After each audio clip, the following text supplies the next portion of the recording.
Hello YouTubers out there, this is Jerry Saravia at the movies, and today we will be reviewing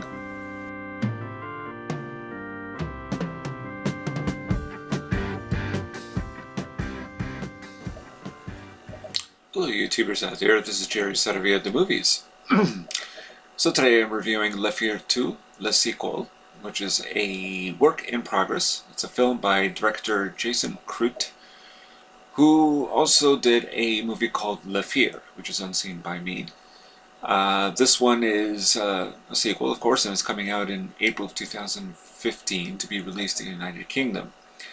So what is Le Fier 2 about? This is a film about a low-budget B-monster movie. In this case, actually a little higher grade. It's a $10 million production where the director, Carlos Revalos, played by Kitty Saphiris perhaps, has to put up £500,000 of his own money into it. Now, this is a horror film, and the executive producer, who's from Nollywood, which is Nigeria's answer to Hollywood, his name is Dirk Hines. So he's the one that promises a huge $10 million production deal as long as Carlos puts up £500,000 of his own money. This is, of course, set in, I think it's set in Great Britain.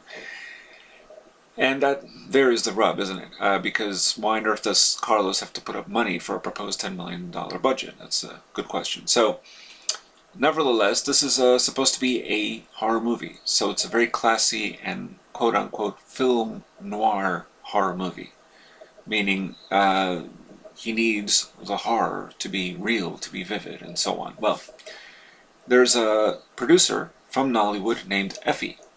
And Seye-Adelekan is the one who plays Effie. He's some sort of a hip, energized, yet completely hopeless and clueless man who basically ruins the entire production. That's kind of the comedy of the movie. When Carlos asks for a studio set, to see the studio set, he imagines it's behind this building that has a garage-like, entrance, when in fact it's a used, smelly caravan vehicle that is the studio set. The props master brings in Halloween decorations, and she supposedly worked on, she's not just props, but also she does FX, special effects, and supposedly worked on Avatar. So in terms of props, she brings in Halloween decorations. And an actress who plays a vampire in ways that even Vampira would object to appears, and, Ed Wood would enjoy working with this woman more so than the director of this particular movie. I want horror, screams Carlos consistently, and all he gets are inflatable alien dolls and an Ed Wood type inflatable UFO. Again, this is from an FX expert who claims to have worked on the film Avatar. Then the lead actress, Denise Moreno, who plays her, is nonplussed by the shoddiness of it all and eventually exits the movie in great haste. They bring in a Japanese actress to replace her, who can't speak a lick of English. A 35mm motion picture camera and a dolly are requested by the cinematographer, and all Effie brings to the table is anything but. Essentially what looks like a 8mm camera and no dolly whatsoever. There are many laughs in this movie, Le Fier 2. It's a very tight hour-and-a-half type picture. There are a few groans as well. So I'm not going to say it's really perfect, but again, this is a work in progress. For one, the appearance of the title of the film on occasion runs a little dry. Every once in a while you see a black screen that says Le Fier 2, Le Sequel throughout the movie. And there is actually a chunk of the movie where you don't see that, but by and large. And really, I would think it's probably best to introduce the title twice, as it was done in Robert Altman's Brewster McCloud. If any of you have seen that movie from 1970 with Bud Cort, the title of the film appears, and then before you know it, it reappears in bigger letters. That would be cool for this type of picture. Some scenes could have been tightened a little bit. There are a few dry spells, I think, that don't elicit much laughter, including Queenie, who is the makeup expert, played with an edgy wickedness by Victoria Hopkins. she is aiming incessantly for a quickie with the cinematographer. But much funnier and more titillating is a scene where she tries to seduce the vampire actress.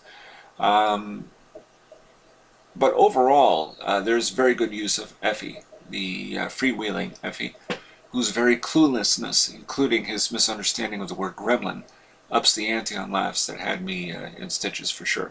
I also like the actor Kiri Safiris, who plays Carlos Ravalos. He kind of looks like a Peter Jackson type, except with cropped hair and wearing glasses, and just not sure of what is really going on, why this has turned into such a troubled production.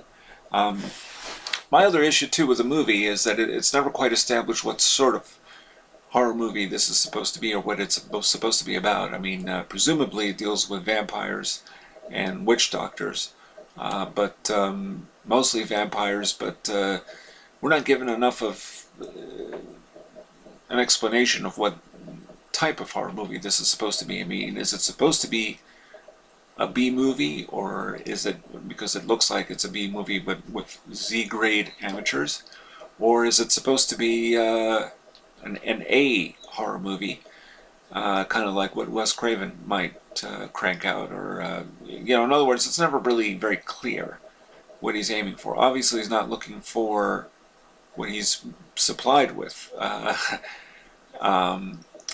But of course, the irony of it all is that the producer tends to actually like the final product.